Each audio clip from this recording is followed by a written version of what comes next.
WION Health Resort is unique, the only one of its kind. Experience the 4 paths of natural wellness: yoga, Ayurveda, acupuncture, and naturopathy.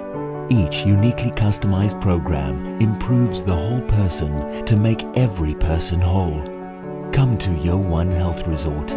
Make your reservation at wion.com. This week on Tech It Out, we tell you about some of the biggest tech innovations of 2024. We also show you a unique robot that is helping the police patrol the streets of China. And find out how AI is revolutionizing the wind energy landscape. All this and more on WION World is One at these times. West African leaders from the regional group ECOWAS meet for a summit with 3 nation members led by military governments on the brink of quitting the bloc. Burkina Faso, Mali and Niger reaffirm as irreversible their decision to quit the group. Stop killing women! Stop killing women! Human rights groups condemn police action in Kenya after hundreds of activists held peaceful protests in the streets of Nairobi against the rise in femicide cases in the country. And 160 athletes, including 40 young women, gather in the Kimana Reserve for the Maasai Olympics. The event serves to replace the traditional Olamayo, a Maasai rite of passage that involves group lion hunting for young Maasai men to prove their skills, identify their leaders, and attract girlfriends. World of Africa at these times on WION World is One. The countdown to Christmas has begun, so add these all-time iconic movies to your binge watch list. This is going to be your best Christmas ever. Know all about the Christmas Queen, aka Mariah Carey. And meet legendary Indian singer Usha Uthup. All this and much more with me, Isha Hanspal, at these times only on WION E-Club. To bring the benefits of the Subhash Chandra Show to your educational institution, teachers and students, send an invitation to Juhi Jha at juhi@such.org.in.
Hello and welcome. You're watching Race to Power. My name is Mohammed Saleh, and on the show today, we start off with what is happening in Romania, where Romania's constitutional court has annulled the presidential runoff election and has also scrapped the results of the first round.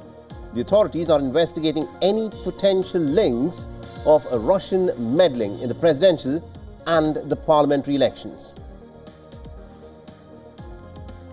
And in the United States of America, Trump has rejected an interim spending deal that House Speaker Mike Johnson had negotiated to keep the government running past a Friday deadline.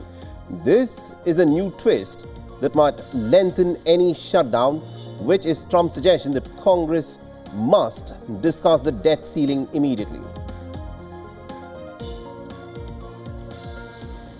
But let's of course start with this big story. 2024 here has been the year of elections. It's been a year that many claims and counterclaims have created a bit of a frenzy before and also after the elections in many countries. The most common allegation has been that of election interference, and the country most accused of interfering happens to be Russia. Now, days after Romania's constitutional court annulled the presidential runoff election and scrapped the results of the first round, the authorities are now investigating links of any possible Russian meddling in the presidential and parliamentary elections. The probe includes looking into social media platform TikTok, which was used as a campaign tool by the right-wing presidential candidate Calin Georgescu. Now, thousands of Romanians were shocked after Georgescu, who has been accused of being pro-Russia, emerged as a front-runner in the first round of the presidential polls. In the latest, Romania's President Klaus Iohannis has called for cooperation from member states of the European Union to unite and also to counter Russian interference in their elections. Now, just hours after the statement, another development has plunged Romania into deeper political crisis. According to Romania's Prime Minister, the ruling leftist Social Democrat Party has withdrawn from government coalition talks. The discussions have been in a bit of a deadlock for weeks after the 1st of December parliamentary polls. Although the PSD won most number of seats, three hard-right and pro-Russia groups together have won more than 33% of the vote share, putting them in a critical position. With talks of the left coalition falling apart, it seems that Romania is looking at a minority government led by the far right. Romania is not the only nation whose leaders have accused Russia of election interference. Other nations in the region, such as Georgia and Moldova, have also claimed that Russian authorities have meddled in their respective polls. Now, back in the month of June, many European lawmakers have also accused Moscow of interference ahead of the European Parliament elections, which saw the rise of the far-right leaders. The United States, interestingly, has also made some very similar allegations against Russia, accusing the country of repeatedly interfering in the 2024 presidential elections. Now, several American intelligence agencies had earlier claimed that they have uncovered cyber trails that prove that Moscow meddled in the elections. However, the Kremlin has denied all of these accusations.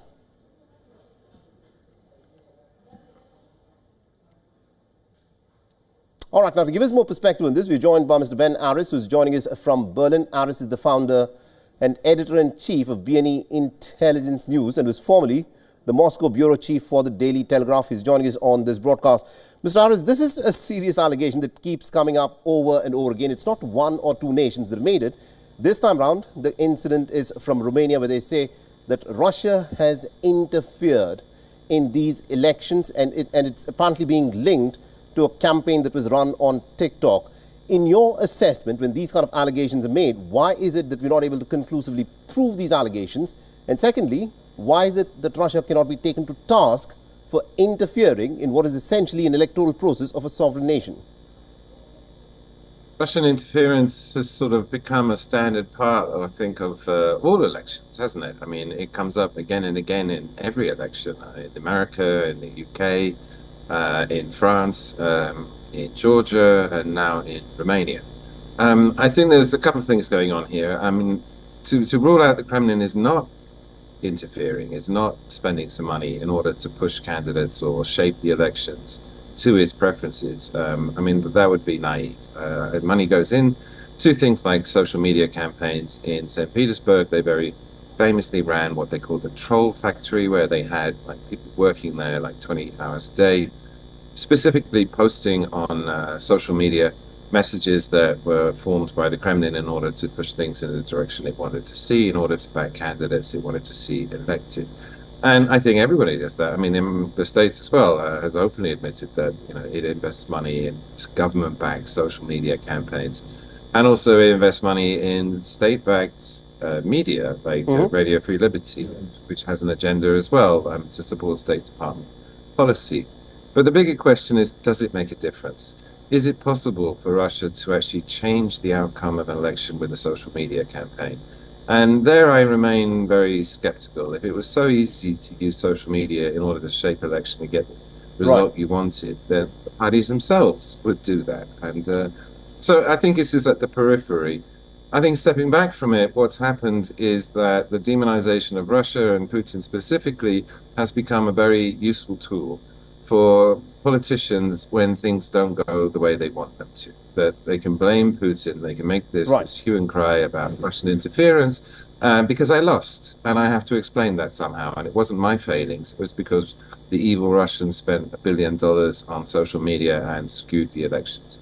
You know, it's interesting that you mentioned this. We're short of time, so if you can just sum it up very quickly for us. You know, stuff such as Cambridge Analytica had made a huge bit of a splash where you can run campaigns on social media by trying to push forth certain campaigns in elections or whatever other issues that you want. Do you think it's only Russia that is doing it?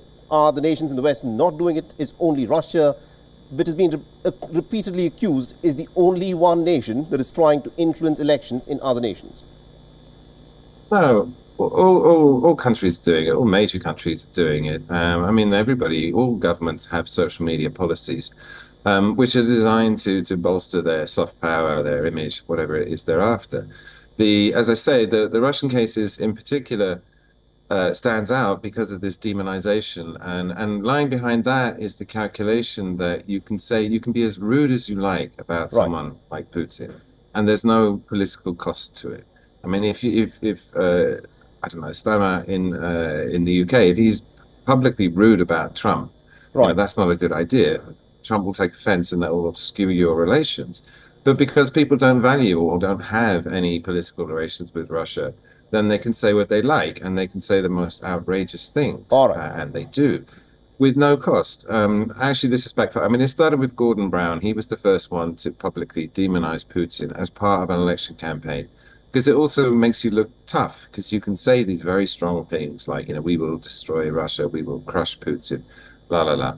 And you look like a tough man. And that goes down with the voters. But, if you were to say the same things about Trump, then you'd screw up the relationship between the UK. There is a cost that is obviously needed to be paid. Thank you very much indeed, Mr. Ben Harris, for joining us and getting us that perspective there from Berlin. My pleasure. Let's now shift our attention to what is happening in the United States of America, where Donald Trump has now rejected an interim spending deal that House Speaker Mike Johnson had negotiated to keep the government running past a Friday deadline. A new twist that might lengthen any shutdown is Trump's suggestion that Congress should discuss the debt ceiling immediately.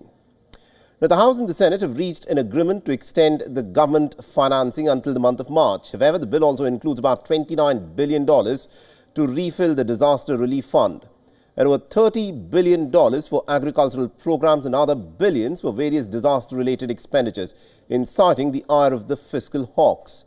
Additionally, Trump has called for a government shutdown if the House Speaker Mike Johnson is unable to obtain support for a simplified funding bill, campaigning against a temporary budget package that he considers is wasteful.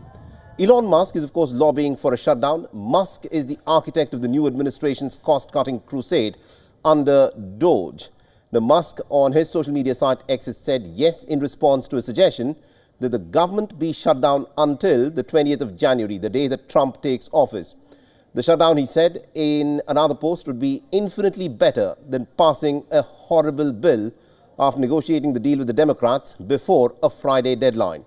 Now, Johnson now has an even more difficult road ahead due to the public attack by Elon Musk. With each new piece of information, Musk claims that this spending bill is illegal. Now, the governmental functions are set to come to a standstill with the federal employees sent home. However, the government shutdowns can wind up costing billions of dollars as well. And this is due to the uncollected admission fee at places such as national parks, the lack of sales from government gift shops, and back pay that is granted to the workers. So with the Republicans holding a pretty slim House majority and the Democrats holding the Senate for the time being, the House Speaker Johnson would have to find a way to compromise with the other parties to get the legislation through. However, there is little time for negotiations because the deadline to prevent a government shutdown is this Friday. Now, Johnson has said that he had been exchanging texts with Elon Musk and Vivek Ramaswamy. He said, and I quote him here, "Elon and Vivek and I are on a text chain together." And I was explaining to them that the background of this. They said that it's not directed to you, Mr. Speaker, but we don't like the spending. He further added, and I said, guess what, fellas, I don't either.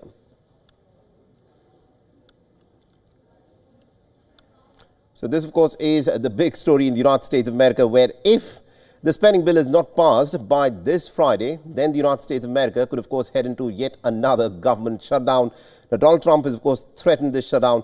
Remember, the two key players in this case, Elon Musk and Vivek Ramaswamy, they're, of course, heading the DOGE Department of Governmental Efficiency, and they have raised certain objections to certain parts of the spending bill, which they want to be dropped. It is a beautiful morning in Washington. It is a new day in America. All right, now from the United States of America, let's shift our attention to France, where it is one political crisis after another in France. Just days ago, President Emmanuel Macron appointed a new prime minister, and now his own job seems to be under threat. On Wednesday, France's far-right leader Marine Le Pen said that she is preparing to contest for an early presidential election in the country. Now, the National Rally leader has slammed Emmanuel Macron, saying that his era as the president will be over sooner than scheduled. The presidential elections are not due till 2027. However, the incumbent has been pressured to resign over political instability in the country. Now, Macron's position has consistently weakened since June this year, when his party lost the European parliamentary elections to the far right. Now, following the defeat, Macron had called for snap parliamentary elections in the last week of June and early July. But it's a split mandate that has resulted in a hung parliament. The Macron centrist coalition Ensemble finished third in the polls, with the left coalition emerging on top, followed by the National Rally at the second position. Now, since July, Emmanuel Macron has been pushed to the corner as pressure from the far left and the far right continues to mount on him. In less than 5 months, Emmanuel Macron has appointed two prime ministers. The latest appointment was made last week after the opposition ousted Michel Barnier and his minority government in a no-confidence vote over the proposed 2025 budget. The new prime minister, Francois Bayrou, also stands on very fragile ground.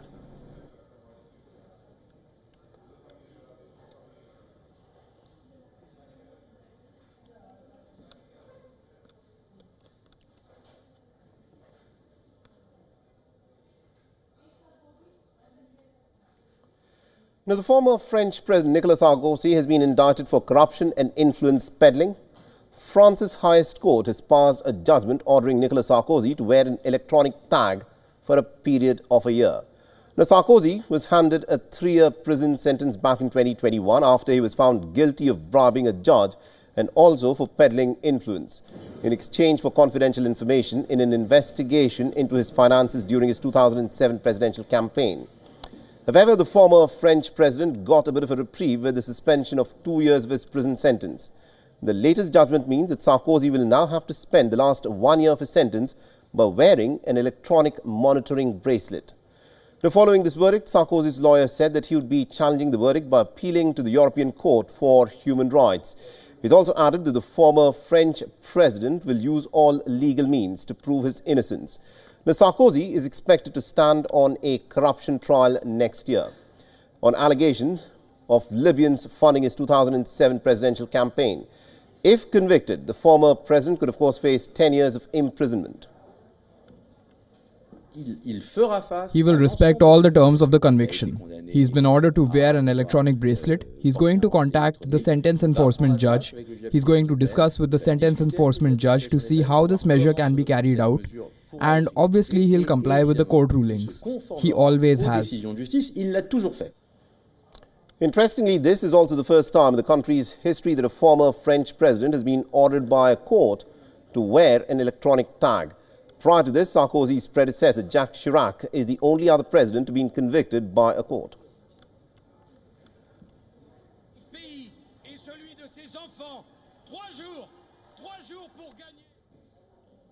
All right, now to give us a perspective of what is happening at this moment in the French politics, we're joined by our correspondent, Ross Cullen, who's joining us live from Paris. Ross, there's never a dull day in French politics. At this moment, Emmanuel Macron's government, just to talk a bit about what's been happening there, he's appointed a new prime minister who's got a huge task of having to pass the budget. But the far-right leader, Marine Le Pen, has said that there should be elections. Presidential elections are not due till 2027. Are we looking at a possibility that France could be heading into a new presidential election season?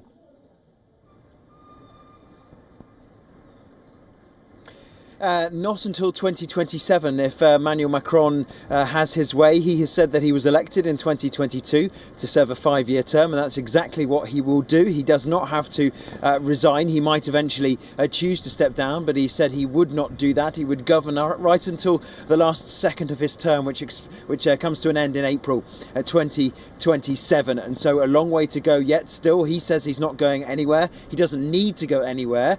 He can call general elections again from late June onwards next year, but that's general elections for the Parliament and for Prime Ministers, for MPs. He wouldn't be calling a presidential election in himself. So, of course, the opposition, like Marine Le Pen, would very much like there to be a presidential election tomorrow. Ideally, they think they would stand a great chance of landing that presidential election, but it doesn't need to be held until April 2027. And Emmanuel Macron, the French president, who is in the overseas territory of Mayotte at the moment, which was devastated by Cyclone Chido passing earlier in the week. He's there at the moment, and he says that he will not be going anywhere, fulfilling his term for the full 5 years. Indeed. Thank you very much, indeed, Ross Cullen, for joining us with those details there. Let's now shift our attention to what is unfolding in the state of Israel, where the Israeli Prime Minister is back in the court for the second week running. Now, Benjamin Netanyahu made another appearance in Tel Aviv court to continue his testimony in the very serious charges of corruption case that have been leveled against him. On Wednesday, Netanyahu took the stand again after he was excused from court hearing on Tuesday.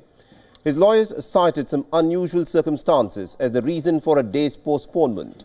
However, the sitting Prime Minister was back in the stand of the criminal defendant to testify for the third day. The judge ordered Netanyahu to appear in the court 3 times a week for 6 hours per visit.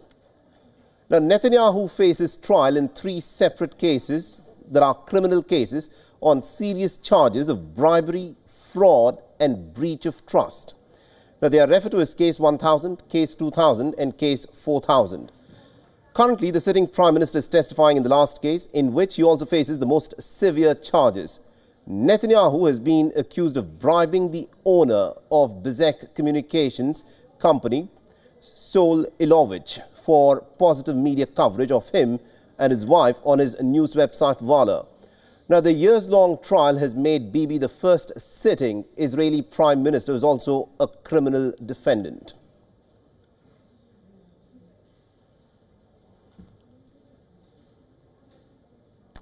In India, a delegation of ruling Bharatiya Janata Party members of parliament lodged a complaint with the Delhi police against Rahul Gandhi, the leader of the opposition, for allegedly assault and incitement. On the other hand, a delegation of the opposition Congress members of parliament have filed a counter-complaint at the Parliament Street police station. And all of this happened after a brawl broke out between the BJP and the Congress MPs outside the parliament today.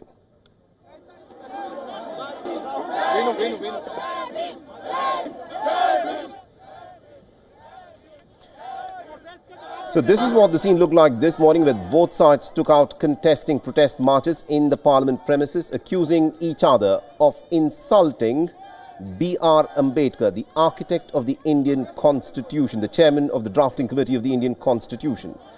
Now, the protests took place at the Makar gate of the parliament. The Bharatiya Janata Party filed a complaint with the Delhi police against Rahul Gandhi for assault and incitement under Section 109 that amounts to an attempt to murder.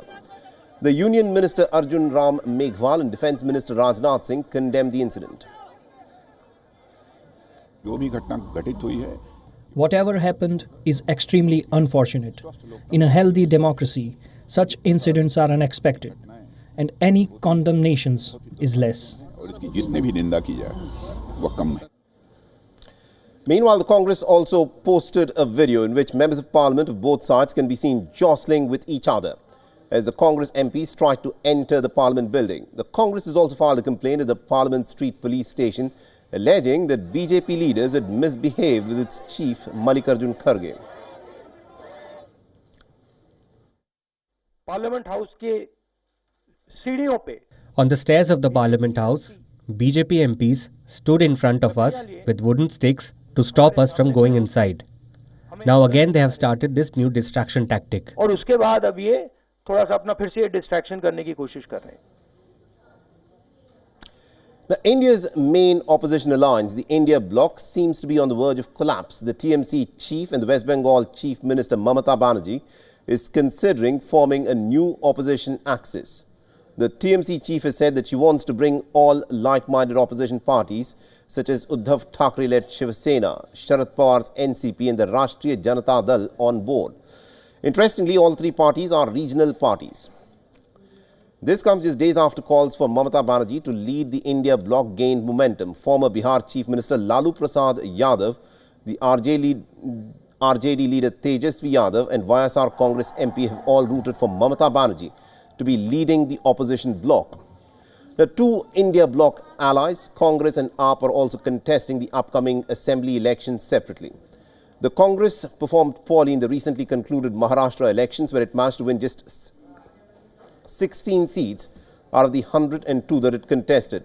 And this has led to the allies doubting the ability of the Congress to lead the opposition alliance.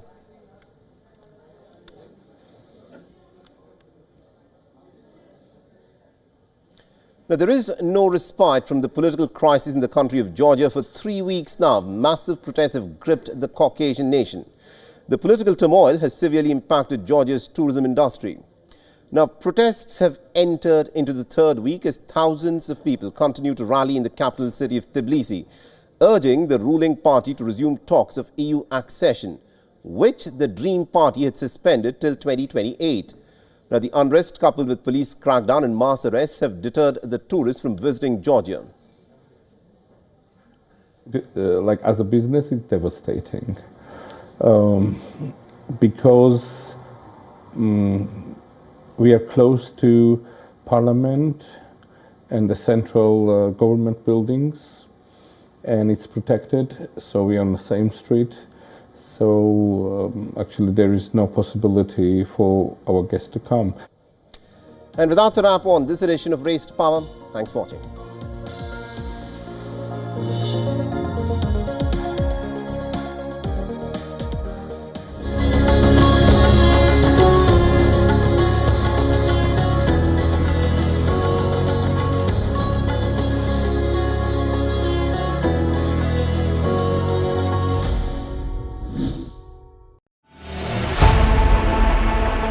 Know more, understand better, think ahead.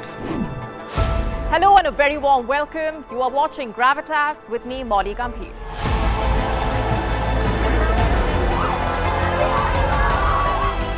Get the facts, not the bombast. On the 26th of March, dynamic pricing, Baloch separatists, Gravitas cuts out the clutter. Gravitas keeps calm when others scream. Gravitas brings news to life.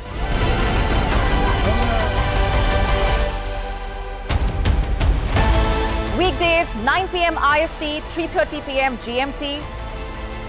Gravitas. Seeing is believing. This week on Tech It Out, we tell you about some of the biggest tech innovations of 2024. We also show you a unique robot that is helping the police patrol the streets of China. And find out how AI is revolutionizing the wind energy landscape. All this and more on WION World is One at these times. The stress of our world can take a toll on our physical and emotional health. Here, in New York's Catskill Mountains, lies a luxurious place of healing called WION Wellness Center. The WION Wellness Center provides 500,000 square feet of natural methods to manage diabetes, hypertension, chronic pain, obesity, depression, anxiety, and other conditions. We use the traditions of centuries-old natural science from India, yoga, Ayurveda, acupuncture, and naturopathy in personalized programs that help you take charge of your own health. A minimum 5-day stay is recommended for best results. Book now at WION.com. The countdown to Christmas has begun. So add these all-time iconic movies to your binge watch list. This is going to be your best Christmas ever. Know all about the Christmas Queen, aka Mariah Carey. And meet legendary Indian singer Usha Uthup. All this and much more with me, Isha Hanspal, at these times only on WION E-Club. West African leaders from the regional group ECOWAS meet for a summit with 3 nation members led by military governments on the brink of quitting the bloc. Burkina Faso, Mali and Niger reaffirm as irreversible their decision to quit the group. Stop killing women! Stop killing women! Human rights groups condemn police action in Kenya after hundreds of activists held peaceful protests in the streets of Nairobi against the rise in femicide cases in the country. And 160 athletes, including 40 young women, gather in the Kimana Reserve for the Maasai Olympics. The event serves to replace the traditional Olamayo, a Maasai rite of passage that involves group lion hunting for young Maasai men to prove their skills, identify their leaders and attract girlfriends. World of Africa at these times on WION. World is One.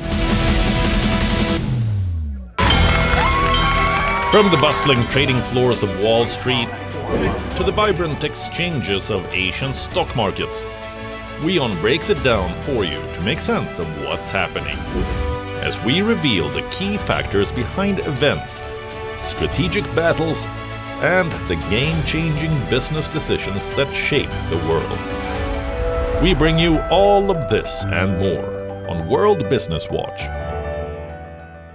WION, India's global voice, the channel that brings you the biggest stories from across the world through India's lens. Now available in more than 190 countries worldwide, because we believe that the world is one. Watch us in Africa, Europe, USA and Canada, South America, Asia Pacific, Middle East and North African regions. Also available on these digital platforms across the world. WION. World is One.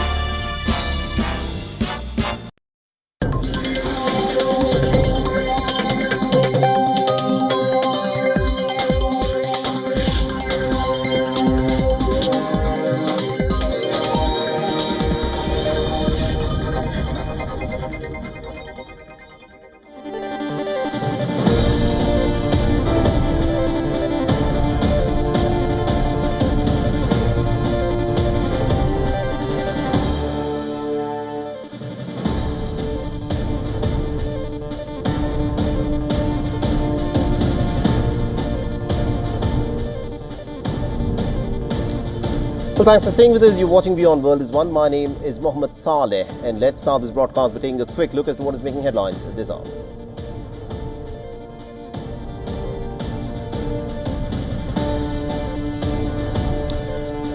The Russian President Vladimir Putin has said that he's ready for talks anytime with the American President-elect Donald Trump for a possible Ukraine deal.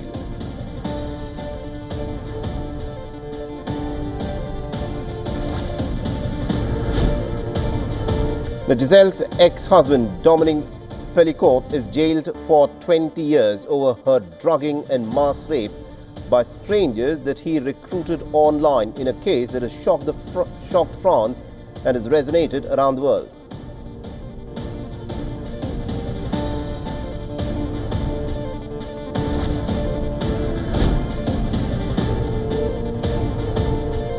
The Israeli sitting Prime Minister warns the Houthi rebels that they'll pay a heavy price after Israel launches air bombings over Yemen in response to a missile attack from the Houthis.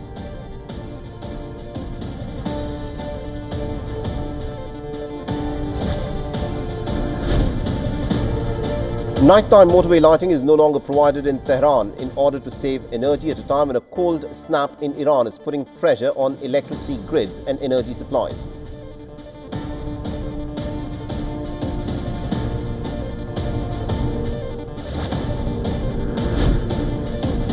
And in India, a delegation of the ruling Bharatiya Janata Party's members of parliament lodged a complaint with the Delhi police against Rahul Gandhi, alleging assault and incitement. And the Congress, of course, heads back with a counter complaint at the Parliament Street police station against the BJP MPs.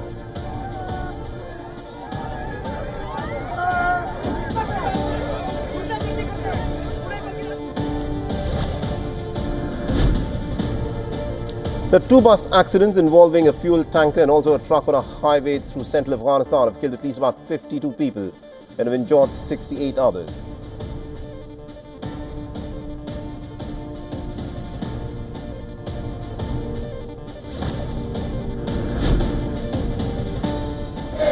And workers at 7 Amazon facilities go on strike, led by the Teamsters, demanding for a labor agreement during a critical shopping period, escalating tensions with Amazon.